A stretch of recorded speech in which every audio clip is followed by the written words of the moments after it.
thought this was like a project. We're going to get it together. But Jordan was like, hey, did you make business cards? I'm like, business cards? For what? Yeah. For what? And she was like, you need to tell people that this is what you do. And I was like, it is? Like, is it? I didn't know. I wasn't sure with those. You can catch me later in the morning. Out with my whole team, we drink our ass off. I'ma be the one that's chillin', sitting cozy with the OG vintage Snapback on. You can catch me later in the morning. Out with my whole team, we drink our ass off. I'ma be the one that's chillin', sitting cozy with the OG vintage Snapback on. Feel good, yeah, look good, yeah, feel good, look good. Put it down. What's up, everybody? Welcome to episode 13 of Snapbacks and Mimosas. And I'm your host, Enos Ergi, aka band president. And that was way back in the day.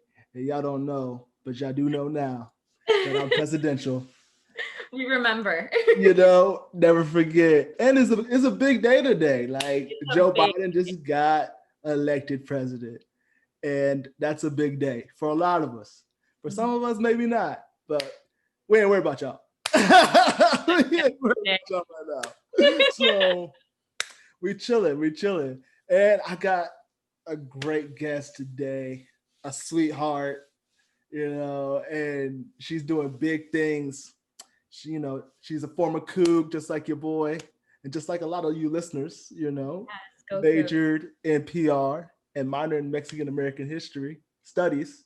Yeah. And that's a good minor. Like I minor in African American studies. Like you just gotta know where you're coming from. Like you have to 100%. I think if you're gonna represent your people, which you do as a person of color, you have to know how to defend them. You got to know what happened, the facts, the real facts, not what they taught us in like 11th grade history. Yeah. So super proud of it. I can't just stop. There's more that you've done, like starting your own business, your own PR firm, Almaguer PR and events, right? Yes, correct. So we're gonna be out here, So Michell, how you doing? I'm good. Today's a good day. We've had a lot of triumphs today in general as people, so it's a good day. I'm on the show with you. We're on the show. What are the odds that this would be happening today on such a historical day? So it's called perfect timing. It's called perfect timing. It's a great day for us to have a conversation. Well, first, before we start off, let's just start off with a cheers because I feel like it's overdue. Of course. Okay, but it's fine. Hey, you don't need it. Cheers. It's just a cover up for the alcohol. I know they were like, we don't have orange juice. I was like, I really wasn't looking for any. Yeah, that's the answer I was looking for. No orange juice. Like, okay. Just fills you up. But yeah, so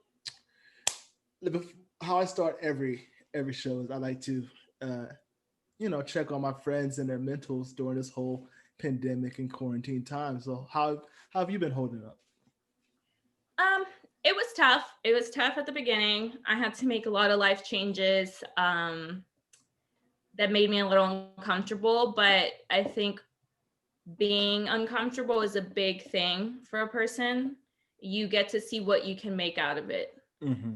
And it was a bad situation at the beginning for small business owners, which is me, my mom, my sister, and our income shot down for a little bit. So we kind of got together and figured it out as a family. Now I can easily say my sister and my mom are my best friends. We made it through some tough months.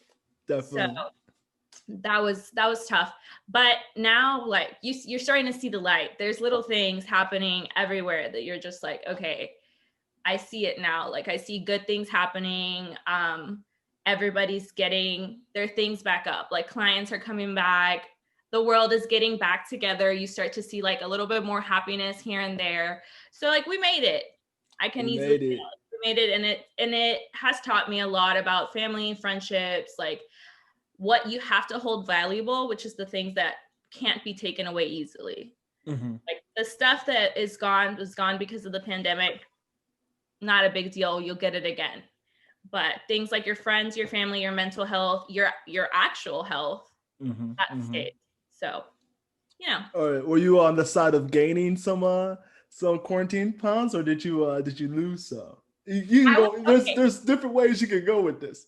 I was in the middle, so I was like, okay, I don't mind. Like, let's get a few pounds in. I've never been like thick or whatever, and I was like, you know what? Maybe I can be. And you know what? I'm a little bit happy about my weight gain, but at the same time, I'm like, you need to lose some weight. And so it's like, am I ever going to be happy with the way I look? That's like something that I like kind of came to terms with. I'm like, you know what? Just as long as I feel good, I feel healthy, that's fine. Just keep going at it.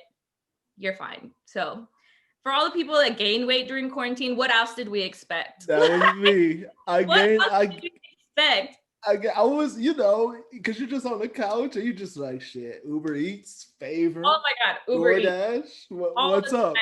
It got to the point where I had a regular Uber Eats person that would come to my house all the time. And I'd be like, what's up, Janie? How's it going? How are the kids? Like, blessing. Thank you.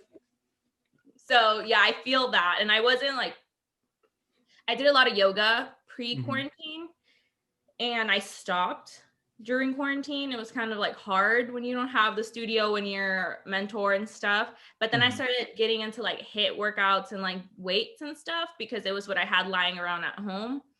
And I like it a lot better. So at least I discovered a new way of working out. So you really this time it's really made you or made people more innovative.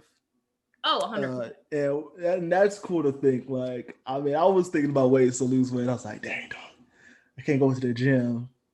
It's not like I go to the gym anyway, but like if I could, I wouldn't.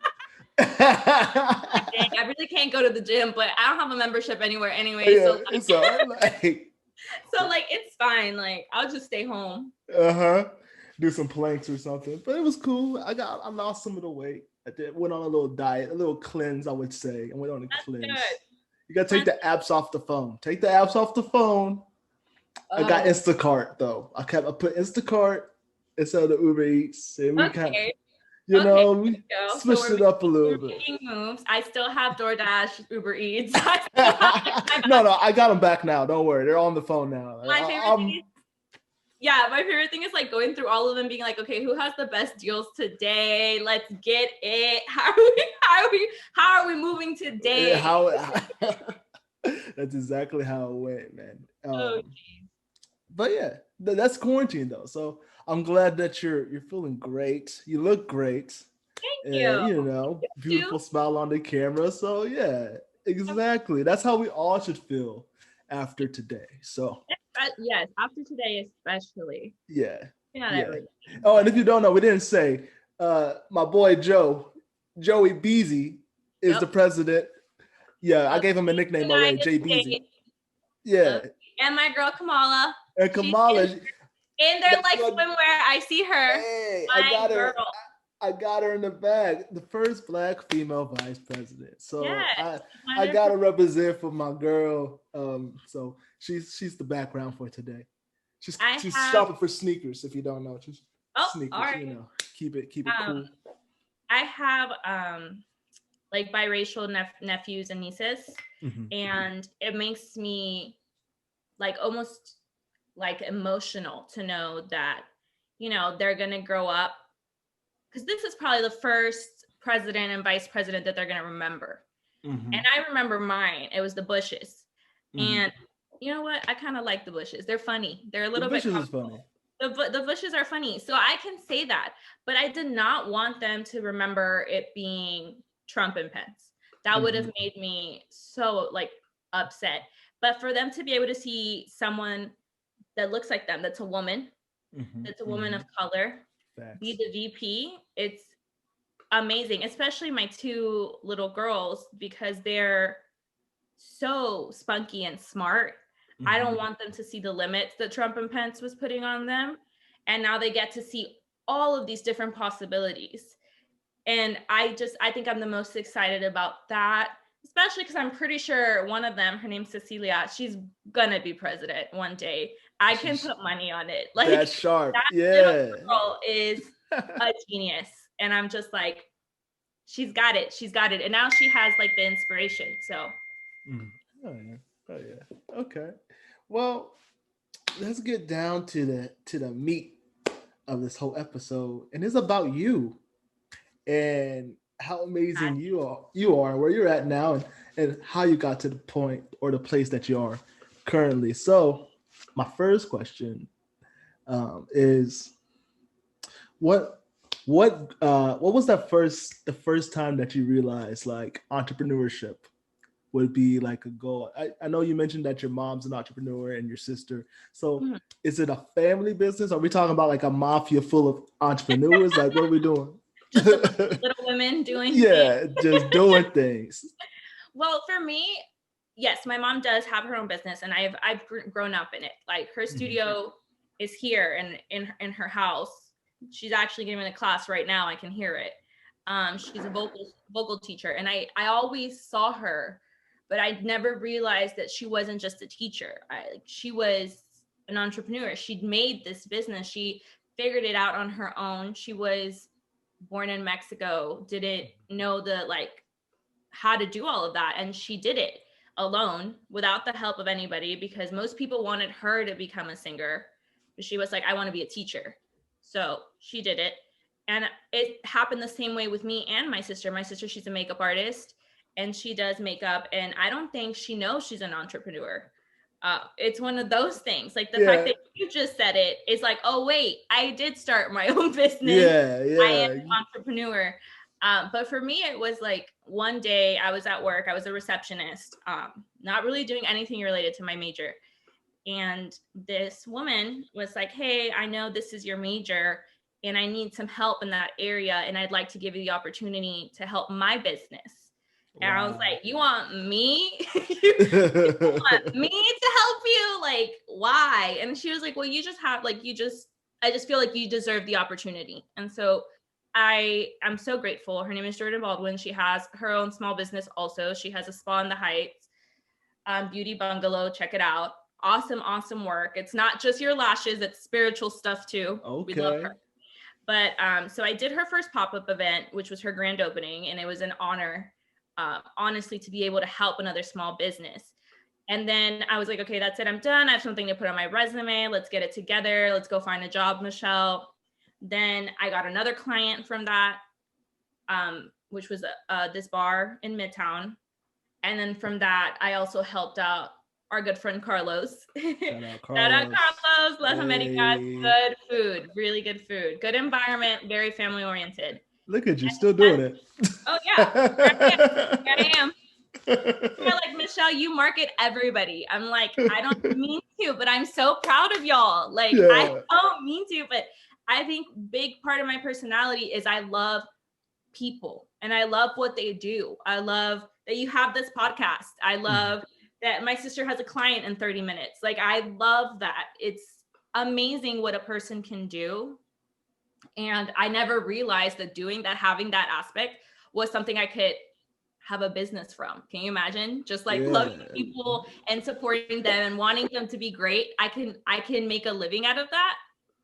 That's the perfect life. I'm like, say less, I'll do it every day. And from every client, it just came like another one and another one. And right now I have 3 all at once. It's the most I've had because I am small. I'm barely like getting there, but it's also just me. So I'm like always doing something. I just got my biggest brand name.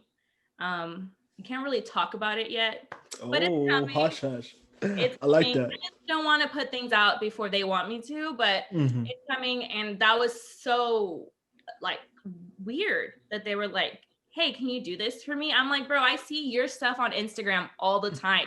You don't even need me, but you want me to do it? That's amazing. Insane.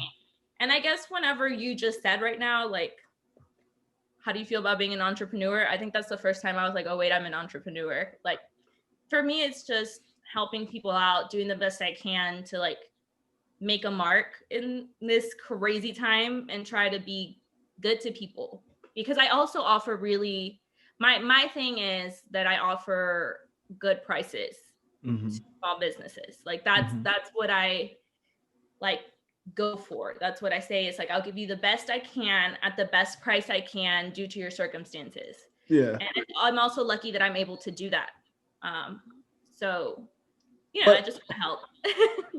What I want to take a step back to that first one, because it's the first one is always the biggest one, because you don't know what you can do. Like it hasn't been put out there. So you're just working, and like, hopefully you do it right. Hopefully it's a big thing, and you're learning on the go. So like that first one, can you take us through like that first event and what you learned from that? The first one for sure is my favorite so far, mostly because I got to meet so many people and make so many connections from that. But I do remember when she asked me, I was like, I think I told my mom, I told my best friends, I was like, there's no way I can do this. Like, there's just no way. I barely know what I'm doing on a day-to-day basis. So you guys like want me to do this. And somebody was like, this person is giving you an opportunity. She believes in you. So go for it. Just don't let her down. Do the best that you can. And that was the big thing with Jordan, was she was very patient and understood that this was my first time. So she would put a lot of input in there. And so that I knew how she wanted things to be done. And I think that is a big reason why I do things the way I do, is she really wanted other small businesses there. She wanted small vendors, and she wanted a big like group engagement. She wanted the community to know, and like she wanted people to know it was an all woman brand business. These things are important. Like these are things that we haven't always seen. We haven't always seen a woman doing her own PR firm. Actually, PR usually sit at a table full of men and you just listen. And this was my first time doing anything, and I had the chance to do it alone, and it was really scary. I thought when the day came, I was like, everything's going to be terrible. Nothing's going to be right. Like, but we had so much fun. That whole day was full of friends and family and love. And it was so much fun. And people came out that I didn't even like speak to as much as I used to. And they were like, oh, like, it seemed like so much fun, and we came to support you. And those little things, it's like, okay, I want to be that for other people. So that's when I started to form what I wanted this business, if it was going to be a business, because at this point I wasn't sure. I thought this was like a project. We're going to get it together. But Jordan was like, hey, did you make business cards? I'm like, business cards? For what? Yeah. For what? And she was like, you need to tell people that this is what you do. And I was like, it is? Like, is it? I didn't know. Like, I wasn't sure what's going on here. So I made my business cards. I handed them out. I talked to people. I met some business owners. And that's when I started to shape the values of like what I wanted this business to stand on, which was people helping people. And that's still what I stand for. Like, I want to be able to go help a family that's starting their own restaurant and let them know that, you know, we're going to keep these values. This is a family-owned restaurant. We're going to make everybody feel like family. Even me. I mean, I would walk in Las Americas and just talk to everybody like I worked there, and I didn't. So like, yeah. we just have to make it feel like family. And family is the most important thing to me. So it's easy. It was easy to build from there. Jordan made me feel like her daughter, and she was my boss or my client. And I was like, this is cool. I want to keep this going. So that's how it all started for me, was like, I helped her out. She helped me out. Now let's keep it going. So what was I guess with any new thing, there comes some trials and tribulations that you gotta go through. Like you have to go through it so you can learn from it. So like, what was the biggest thing that you took away? Like, okay, next time I need to do this compared to this. Yeah. I needed to be more of a businesswoman than Michelle, which you probably know exactly what I mean by that. I have this personality where I'm just like super out there, and I love talking to people, and I love having a good time and having fun with everybody. But you have to put your foot down. Like, you have to be like, this is my business, this is what we're gonna do, and this is how we're gonna do it. And you're not even telling your clients that, you're telling yourself that. Like, that's what I had to tell myself. Like, this is your responsibility. These people's business is on your shoulders. Like, you got to do a good job. Like, this is not all fun and games. You have to be serious. And it wasn't hard when I realized that, I had to really start being a little more serious about things, because at first, like I said, I didn't even realize this was what was going to happen. I thought I was just helping someone out and trying to put my knowledge into the real world. Like, what I got from school, put it in the real world. Mm-hmm. And so I think that was one of the biggest things, was like, okay, you created an opportunity for yourself. That's awesome. But now let's buckle up. Like, you have to be able to know that when life gives you something, that's great. You got it. Now what are you going to do with it? Mm-hmm. So that was my biggest takeaway from the first one. And every event or campaign that I've done since, I'm like, okay, next time we're going to do this, or next time we're going to do this. And that's the great part about PR, is you have your stats in front of you. So you can see how well you did, doing, yeah. you did, right? So yeah, that's probably it. So, and you're talking about when you first had that first initial pop up, and you had people come that you haven't reached out to, and they showed that support for you, not even for the business. It was like, oh wow, it's for me. Like, how did that happen? How did you feel with that? And how was the support system when things did get rough and you had like a support system at home? Because your mom's probably gone through that thing, or your sister's probably gone through that same thing, and there's like a brain trust that you can like pull from and learn, essentially. Right. Well, whenever the first event happened and all these people that I hadn't talked to in a while came out, I was amazed at how much just being there for one another was and felt like. So when things started getting a little bit rough, I was like, there's just no way I'm going to get any clients. Who's going to throw an event amidst a pandemic? Like, yeah, that's another big thing. Yeah. I had to relearn a lot of things. I might have been done learning PR, but I needed to go and learn how to deal with PR in a pandemic. LinkedIn had a lot of resources. Like, you literally had to go and teach yourself how to deal with this global crisis. You had to. There was no way around it. You had to say certain things differently. In PR, we have certain ways of stating things. I had to relearn that. And I remember I was like so stressed out this one day, and I was just telling like my cousin, I was like, I just feel like I lost my direction. There's just nothing I can do anymore. There's no way I can keep going with this going on. We don't know when it's going to end. Like, what am I going to do now? XYZ. Like, and everybody was just kind of like, you just need to take this time to make yourself better. Find peace in the stillness and in the chaos, and figure things out, and try to be better for the next customer. Maybe learn a few new things. And that's kind of how it happened. The support remained, but it just looked different.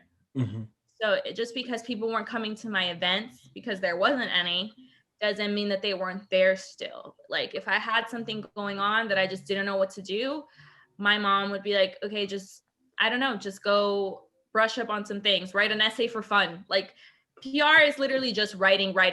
So I took a online writing workshop. I just tried my best to keep going, even though there was nowhere to go. Yeah. I think that was the biggest takeaway from that. But, we get through it. Yeah, definitely. We get through it. Man. And I mean, I've seen your other PR. I mean, from afar, because I'm in Austin, I can't really come and throw down with you. But I'm in Austin and looking down. Yeah. Well, that looks so fun. Fun up there. It's just so far, like,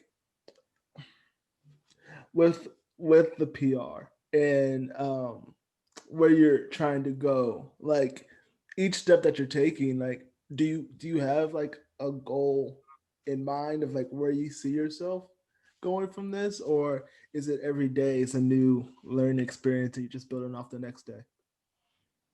Kind of. I think I make myself little goals daily. It's how you keep yourself going, But there is like an ultimate goal, and I think eventually I would like to just be an event firm, not anymore as much PR, but definitely use PR. You can use in anything. I literally use PR to like talk, just to talk to people. But essentially, I would like to just do events, and I would like to do major like corporate / like, you know, like your, if I had to like say what I would like to plan, it'd be like fashion show after parties, awards after parties. Like I would want to get to those levels. Obviously, it's gonna take some time. I have an album release party that I'm planning for an independent artist in January. I would love to keep doing that, to do that for other independent artists, maybe eventually move my way all the way up. I do want to leave Houston at some point. Sorry, RIP. We love Texas, whatever. I love Houston.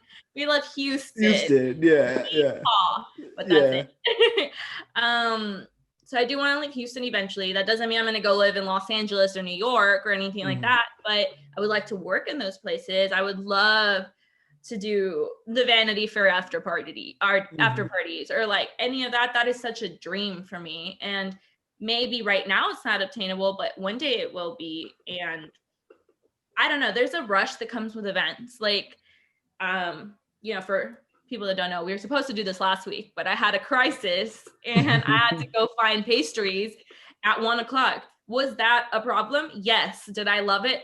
Yes. Like I was all over Houston trying to fix this problem, but I was having so much fun doing it.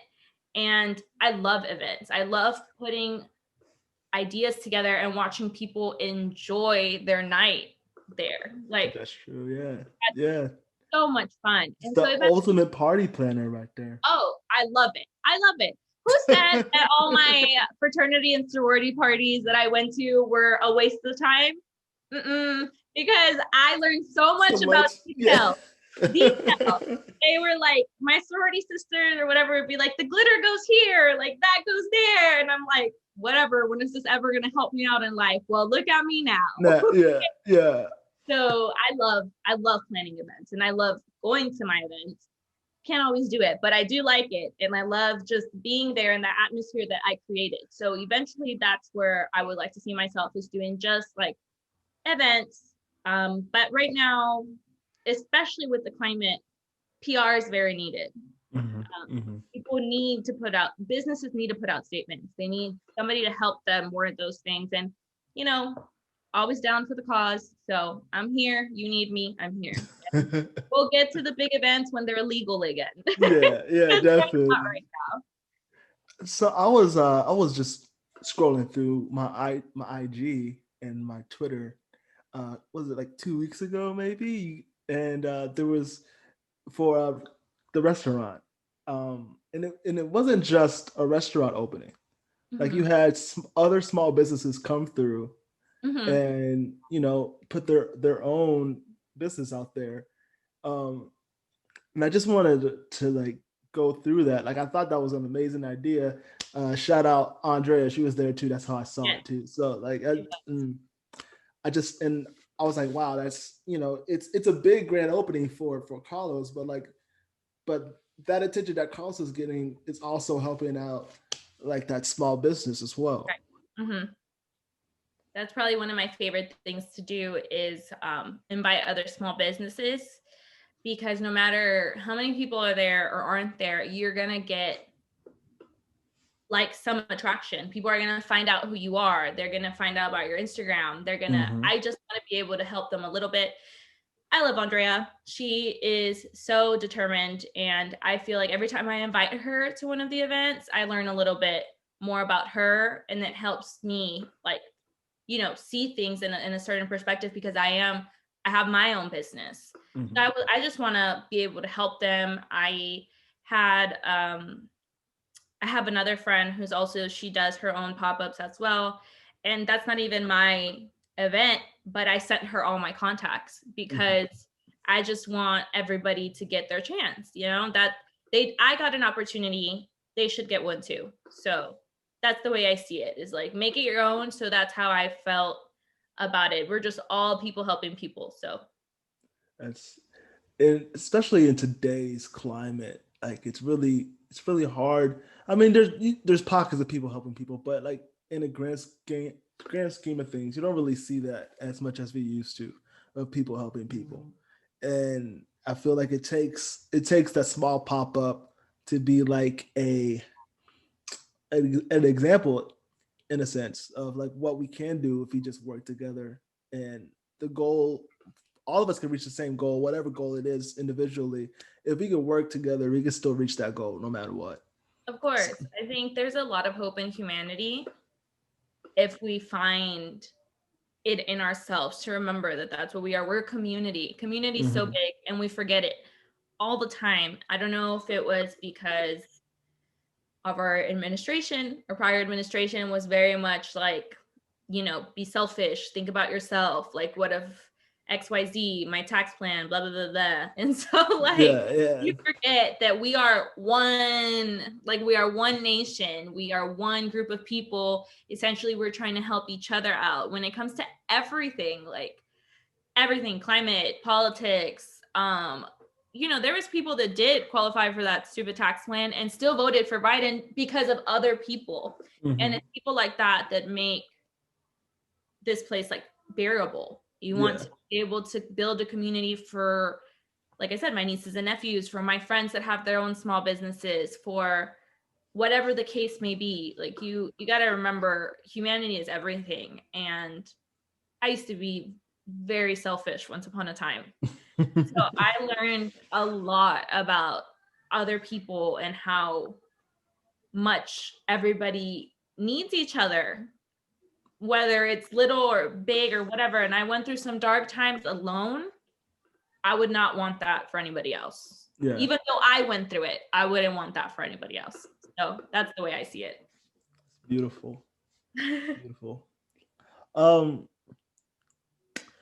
Well, I also want to touch on your other talents that you do have. Oh, oops. Yeah. So you did mention that your mother teaches voice lessons, right? And you're not shy to show off your vocal cords. I'm like, don't ask me to karaoke because I'll pull out Whitney Houston. Like, Tina Turner, it's me. Hello. Yeah. So, and you also you did write some poems, I saw. Yeah. So I feel like internally you're just this artistic, creative person as a whole. Yeah. Thank you. You know, and I just like, does that side of you, like, do you express that often? And like, how does that play into your role as being an entrepreneur? Like, does it at all? It does. I think artistically, if I don't express myself, you know, I don't stay sane. It helps my mental health, which then helps my business, because we got to be right up here for it to get going. But yes, so music is a big deal, and writing is a big deal in my family. I'm not the only poet, actually, unfortunately. I'm just kidding. I'm just kidding. No, my older cousin and my uncle, they write poetry. And I think that's how I got it a little bit. And then music, we all sing. Like, don't come to our family gatherings because we're just gonna sing for about an hour. Like, we all sing. But we love it. And when I'm upset, I go sing a song that I can belt everything out, or I go write it in other words. I've written about being an entrepreneur and having a business in these times. I've written a lot of poems about that. I don't always post them because some things are personal. Yeah. You want you to see them, and you want to read them, and you want to know that they're there, but other people don't have to. And that's the beauty of art and creativity, is you don't always have to share it. Yeah. Because a lot of people are like, why didn't you ever make a career out of music? Because my mom did for a while, and she was pretty successful. Very proud to be her daughter. She was in the first Mexican movie shown in an English theater in Texas. So I keep that in mind all the time. She did a lot of things. So people are like, how come you didn't follow that role, like that path? Because you could have. I love music, but that's personal for me. it's what I keep close to myself. And I could sing all day long, and I like to perform. I do sometimes still whenever my mom needs me to fill a gap, because my mom puts on shows. So that kind of goes with the I put on events. Yeah. So, and then for my events, I had her students come. And so it goes hand in hand. But I feel like as much as I love to sing, that's my way of expressing myself, keeping myself sane. I love music, but I love my business more. I love PR. I love people. I love events. I love it so much more. Like, the devotion that I have to that doesn't compare to the devotion I have to my music, because it's different. So for me, music, I will always, you ask me to sing, you'll probably not be finished with the sentence before I start. It's different. It's just different. It helps me get a lot of things out. And if I'm sad over a man, or if I'm sad over things going on, I go sing a song that relates over and over, or a song that builds me up over and over if I'm having a bad day at work. And suddenly, like, you can't touch me because I just hit that high note. So there we go. I feel like you need an outlet. Especially if you're creating something already. Like, I know for me, when I create these episodes, my outlet is, I mean, I am a musician, but like, I'm not like a rapper or a singer. You were the president, we didn't forget. Band president, baby. But if I did have my trumpet, I would play. But like, I take some time away and like put some music on, like, or whatever, but there has to be a time where you can I think ease your mind. I think there's like a lot of wheels turning, and there's not really a lot of direction, because like there's just so many ideas, and you're like, okay, let me grasp that one and see what I can do with that one. But sometimes you need like that calm and that stillness to actually like make sense of what you're thinking about. Right, exactly. And I think that resonates a lot with having a creative side, but then also having like this business and this corporate and these meetings and this seriousness. No one can live like that. You have to have time to be truly 100% yourself. And like I said, sometimes I share it. You'll see me post a video here and there. I wish I could do it more often, but I can't always. I wish I could take a class. Like, if I could barge into my mom's studio and take a class, I would, but I can't always. Or I could teach a class. I used to teach a little bit. But I taught dance, a little bit different, but still, I've always been very like sided to music and arts and dance and singing, but that's my little secret, even though people know, but it's like my personal thing that I do on my own that I cherish, and it helps build my business. I get a lot of clarity from singing for a long time. If I'm in my mom's studio and I sing for like 30 minutes, all of a sudden I get all these ideas. So, I think the arts are beautiful, whether you're just a fan or you take part. You need it. You need it in your life. Find an outlet. You heard it here first. Find an outlet. You have to find your outlet. You have to. Okay. Well, I think actually I have another question. It's not really a question. It's like a fun question. Okay. To be honest. So for my listeners out there, and what are some tips on planning a good party? I have my mom's 60th birthday party. Well, she already turned 60, but she's not in Houston, but we're planning a party for her. What can I do in a small house that would make her love me? She loves me anyway, but like love me more than my sister or brother. I'm like, how can you not love you already? I mean, there's no choice. Come on. I'm like, how can we be Eddie's mom and not love him? Hello. You were blessed. But I think when it comes to events about a specific person, which I have not had the honor to do, I would love to throw a birthday party, but most people like to throw their own. You have to do things that you'll remember. So like a good photo booth opportunity and scrapbook it. Like I love the whole take a picture, put it in the book, write something about it type thing with a Polaroid camera. That is always a good idea because the party is awesome. It's fun. It goes through the night. What can you take from it? Like what can you remember that you're going to remember forever? Because that's the beauty of events and parties and celebrations. It's remembering them.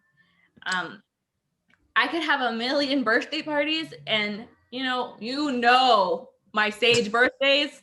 How's I gonna remember those? There's no way you can remember those. No. But I think a lot of times, like the whole photo ops the girls have for an hour prior, those are the ones you remember. So for these kinds of things, always have things that she'll remember. Have someone write things about her and put them in a little jar, a good memory, something like that. But then you also have to remember about your guests. You want them to remember also. So I always do the whole like make it an experience rather than just a party. You want them to have an experience with you and enjoy it. And I think about that often. You got to make memories. You got to make a good environment for them. Like this is your family and your friends. You want them to celebrate your mom, which she made you. So she's obviously a fabulous woman. She is. So you got to let them know that too, though. You have to make this party about her and let them know like, hey, this is a big deal. Like we're celebrating my mom. This is a big, huge deal. So let's come together and do it. So just remember, like make memories, make it an experience and let it be known why we're there. Like there's a reason. So you're telling me I need to be the MC of the night. 100%. Period. We all remember, what was that thing called? What did you win? Gong show. Well, that too, but you also won something from my other job, Red Bull. Oh yeah, the DJ. Red Bull some event. It was like I had to play like the music and like the and people had to vote for the best song. Yeah. Okay, so Eddie killed that. That was my first time ever seeing you in public. Like I didn't meet you that night. But I saw you and I was like, this guy's a character. Like, I don't know who this person is, but I think I love him. And I remember I was like, everybody had so much fun. And then I met you shortly after, I think. But it was an experience and I remember it. So I didn't win that one though. I should have won it because I had the crowd on my side, like easy. But it was at Rice and yes. Like, the Rice guy won because there's a lot of you were at cooking. Rice, yes. Okay, I remember that at that like weird underground bar. Yeah. Yes. Okay, I remember now. I should have won that. I should have won it. You won in my heart. I was like, that's all. Okay, that's what matters. I was like, he's gonna win. Maybe I don't remember, but I thought you won. But whatever, you won. So from here on out, I won the popular vote. Exactly. The electoral college, I lost. Yeah, we didn't win that. I really hope everybody knows more about that now, because a lot of people are like, electoral college, popular vote, who won? I'm like, figure it out. Figure it out. Because your vote counts. Trust me. Hell yeah. Yes, America. And before I go, I wanted to shout out. I got my boy Oscar's Archon shirt on. He was on episode 11. I think it was 10. I think. Oh, 11. No, he was on 11. Yeah, I was. Look 11. at you. Look at that. See, hey. Stuff. And one thing I love about Eddie is he puts people on here that show me other things. Like I didn't know about Archon. I know my friend like models for them, but I didn't know about it. So let's get our orders in, people. Get your orders in. It's so comfortable. Shout out Archon. Shout out Oscar. But shout out Michelle for taking the time. Aww, of course. I would move mountains for you, except when there's a pastry crisis, then I can't. That's fine. You got to get the scones. So yeah, I understand. It was not scones. What's that other stuff everybody likes? Macaroons. Macaroons? Do you know how hard it is to find macaroons? Like the same thing too. I was like, I have to go find some macaroons for these people. I was like, where? How? But barely, but I did it. You made it work and we made it work. And always. This is episode 13. 13. It's a wrap. And like always, peace, snapbacks, and mimosas. Forever. Cheers. Cheers. Hey, thanks again for watching another episode of Snapbacks and Mimosas. I really appreciate y'all tuning in. Hey, don't forget to like, subscribe, comment, even share it. I'm trying to get it out there. Again, thanks for tuning in.